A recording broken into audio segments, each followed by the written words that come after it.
रिश्ते नाते प्यार मोहब्बत कुछ नहीं बस कुछ नहीं जिंदगी बंदगी কুরআনুল কারীমে পরিষ্কার আহ্বান করছেন ওয়ামা লাকুম লা তুকাতিলুনা ফি সাবিলিল্লাহ। এ মুসলিম যুবকেরা, তোমাদের কি হয়েছে? লা তুকাতিলুনা ফি সাবিলিল্লাহ, তোমরা আল্লাহর রাস্তায় লড়াই করছো না, যুদ্ধ করছো না। ওয়াল মুস্তাদআফিনা মিনার রিজালি ওয়ান নিসা ওয়াল বিলদান, অথচ অসহায় বুড়া মানুষেরা, শিশুরা, নারীরা ফরিয়াদ করে বলছে রব্বানা রব্বানা আখরিজনা মিন হাযিহিল ক্বরিয়াতি যালিমা আহলুহা, হে আমাদের রব, আমাদেরকে জালিম অধ্যুষিত জনপদ থেকে রক্ষা করো। ওয়াজআল লানা মিন লাদুনকা ওয়ালিয়া, আমাদের জন্য তুমি তোমার পক্ষ থেকে ওলি নেতা পাঠাও। ওয়াজআল লানা মিন লাদুনকা নাসীরা, তুমি আমাদের জন্য তোমার পক্ষ থেকে সাহায্যকারী পাঠাও। ও আমার ভাইয়েরা, আল্লাহ তাআলা আহ্বান করছেন, কেন তোমরা লড়াই করছো না, যুদ্ধ করছো না?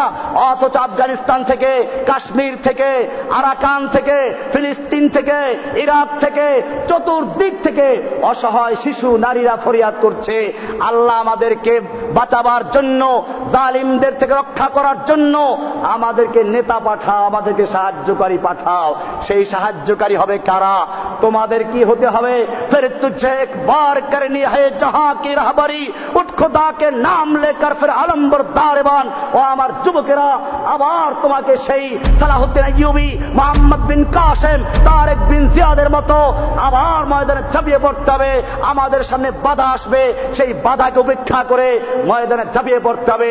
আমাদেরকে কাফেরদের শক্তি যত বেশি হোক না কেন পরোয়া করা চলবে না। আল্লাহর নবীর সাহাবীদের কাছে খবর দেওয়া হলো, ইন্নান নাস ক্বাদ জামাউ লাকুম ফাখশাউহুম, তোমাদের বিরুদ্ধে বিশাল সেনা সমাবেশ ঘটানো হয়েছে, অনেক বিশাল শত্রু সৈন্য জমা হয়েছে, খবরদার ভয় করো।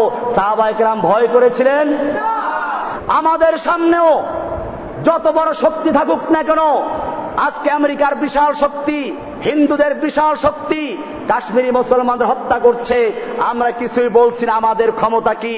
আল্লাহ তাআলা বলেছেন, কাম মিন ফিয়াতিন কালিলাতিন গালাবাত ফিয়াতান কাসীরাতাম বিইজনিল্লাহ, কত ক্ষুদ্র ক্ষুদ্র বাহিনী বিশাল বিশাল বাহিনীর বিরুদ্ধে বিজয় লাভ করেছে। কার হুকুমে?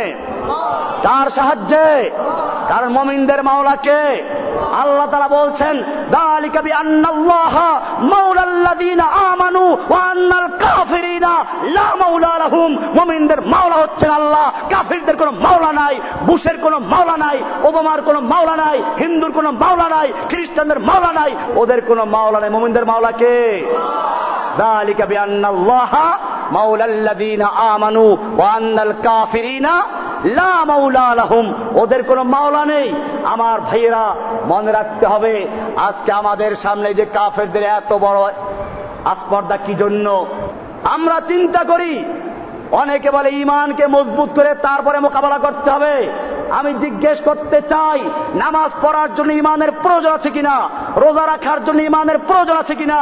আল্লাহ তাআলা নামাজীদেরকে বলেছেন, ইয়া আইয়ুহাল্লাযীনা আমানু, ঈমানদারদের জন্য বলেছেন নামাজ কায়েম করার জন্য, ঈমানদারদেরকে বলেছেন রোজা রাখার জন্য, ঈমানদারদেরকে বলেছেন হজ করার জন্য।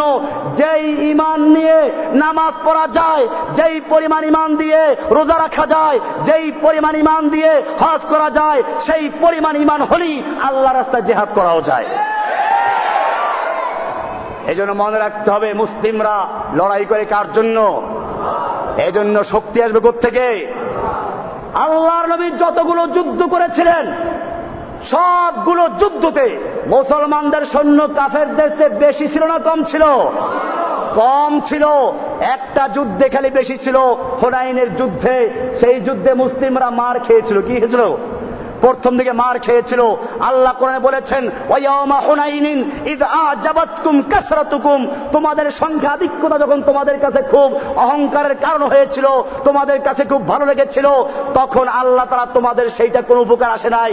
প্রথমে মার খেলো, এরপরে যখন সংখ্যার গৌরব শেষ হয়ে গেল, ঈমান পুরো আল্লাহর দিকে চলে গেল, এবারে আল্লাহ নবী ডাক দিলেন, তাআলা ইবাদাল্লাহ, আল্লাহর বান্দারা আমার দিকে চলে আসো, আনান নবিয়ুল্লাহ কাযিব আনা ইবনে আব্দুল মুত্তালিব, আমি সত্য নবী, মিথ্যা নবী নই।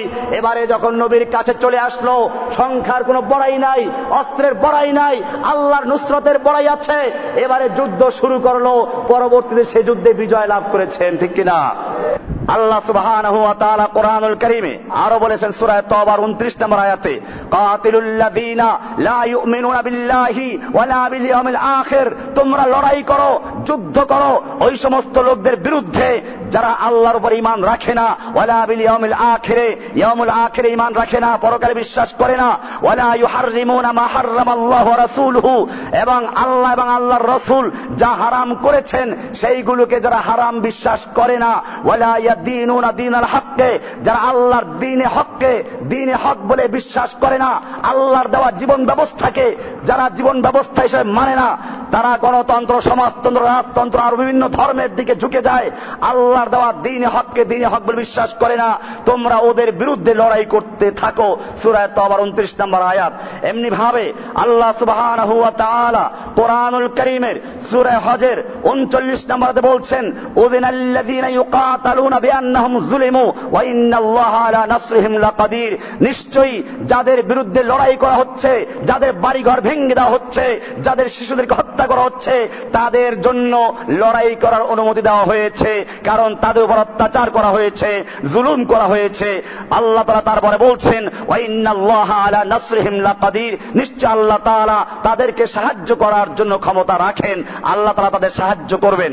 এরপরে আল্লাহ সুবহানাহু ওয়া তাআলা বলছেন সূরা বাকারার 190 নম্বর আয়াতে বলছেন, ওয়াকাতিলু ফি সাবিলিল্লাহিল্লাযীনা ইউকাতিলুনাকুম, ও মুসলিমরা তোমরা কিতাল করো, লড়াই করো, যুদ্ধ করো ওই সমস্ত লোকদের বিরুদ্ধে, ইউকাতিলুনাকুম, যারা তোমাদের বিরুদ্ধে লড়াই করে, তোমাদের বিরুদ্ধে লড়াই করে পাকিস্তান, আফগানিস্তানে, তোমাদের বিরুদ্ধে লড়াই করছে ফিলিস্তিনে, তোমাদের বিরুদ্ধে লড়াই করছে ইরাকে, তোমাদের বিরুদ্ধে লড়াই করছে কাশ্মীরে, তোমাদের বিরুদ্ধে লড়াই করছে আরাকানে, বিশ্বের যে কোনো জায়গায় তোমাদের বিরুদ্ধে কুফফাররা লড়াই করছে। ওয়াকাতিলু ফি সাবিলিল্লাহি, তোমরা আল্লাহর রাস্তায় লড়াই করো, যুদ্ধ করো, আল্লাযীনা ইউকাতিলুনাকুম, যারা তোমাদের বিরুদ্ধে যুদ্ধ করছে তাদের সঙ্গে, ওয়ালা তাতাদু, আল্লাহ তাআলা যুদ্ধের হুকুম দিয়ে আবার এই কথা বলছেন, ওয়ালা তাতাদু, খবরদার তোমরা সীমা লঙ্ঘন করো না, ওদের শিশুদেরকে হত্যা করবে না, ওদের নারীদেরকে, অসহায় লোকদেরকে হত্যা করবে না, বুড়া মানুষদেরকে হত্যা করবে না। এই জন্য ইসলাম এই যুদ্ধের ক্ষেত্রেও নীতিমালা নির্ধারণ করে দিয়েছে। সুতরাং কোন মুসলমানরা এই কাজগুলো করে না। বোঝা গেল মুসলমানদের নাম দিয়ে এই কাফের গোষ্ঠী, ইহুদি গোষ্ঠী মুসলমানদের নাম দিয়ে ওরা শিশুদের উপর আক্রমণ করে, বাচ্চাদের উপর আক্রমণ করে, নারীদেরকে হত্যা করে, এরপরে আবার নাম দেয় মুসলমানদের নাম। এজন্য মুসলিমদেরকে সাবধান হতে হবে। আল্লাহ সুবহানাহু ওয়া তাআলা এখানে বলে দিয়েছেন, ওয়ালা তাতাদু, সুতরাং কোন মুসলিম এরকম কাজ করতে পারে না। এরপরে আল্লাহ তাআলা বলছেন, ইনফিরু খিফাফান ওয়া সিকালা ওয়া জাহিদু বিআমওয়ালিকুম ওয়া আনফুসিকুম ফি সাবিলিল্লাহি। সূরা তাওবার 41 নম্বর আয়াতে আল্লাহ বলছেন, ইনফিরু খিফাফান ওয়া সিকালা, তুমি হালকা হও, ভারী হও, বের হয়ে পড়ো, আল্লাহর রাস্তায় যুদ্ধ করার জন্য বেরিয়ে যাও। ওয়া জাহিদু বিআমওয়ালিকুম ওয়া আনফুসিকুম, তোমরা আল্লাহর রাস্তায় জান এবং মাল দিয়ে লড়াই করো। যালিকুম খায়রুল লাকুম, এটাই তোমাদের জন্য উত্তম। ইন কুনতুম তা'লামুন, যদি তোমরা বুঝো। এখানে বলা হয়েছে ইনফিরু খিফাফান ওয়া সিকালা, খিফাফান হালকা হও, সিকালান ভারী হও। খিফাফান তুমি যুবক হও, সিকালান তুমি বুড়া হও।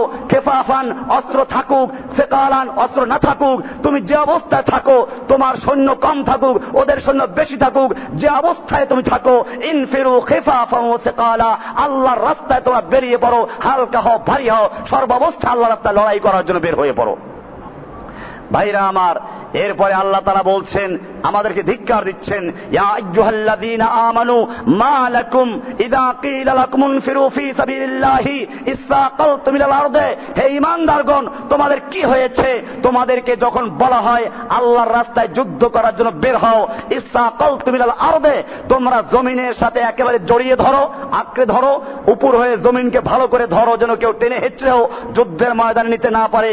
ইসসাকালতুম ইলাল আরদে আরাদিতুম বিল মাতাউল হায়াতিদ দুনিয়া মিনাল আখিরাতে, তোমরা কি আখিরাতের পরিবর্তে দুনিয়ার জীবনটা নিয়ে সন্তুষ্ট হয়ে গেলে?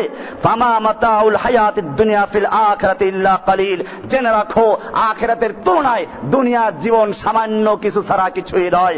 এরপরে আল্লাহ বলছেন ইল্লা তানফিরু, জেনে রাখো তোমরা যদি আল্লাহর রাস্তায় যুদ্ধ করতে বের না হও, লড়াই না করো, ইউআযিবকুম আযাবান আলীমা, আল্লাহ তোমাদেরকে কষ্টদায়ক মর্মন্তুদ শাস্তি দিয়ে দুনিয়াতে বিদায় করবেন। এরপরে ওয়ায়াস্তাবদিল কওমান গায়রাকুম, আল্লাহ তোমাদের পরিবর্তে অন্য আরেকটা জাতিকে সৃষ্টি করবেন, অন্য জাতিকে ইসলাম গ্রহণ করাবেন, তাদেরকে তোমাদের স্থলাভিষিক্ত করবেন।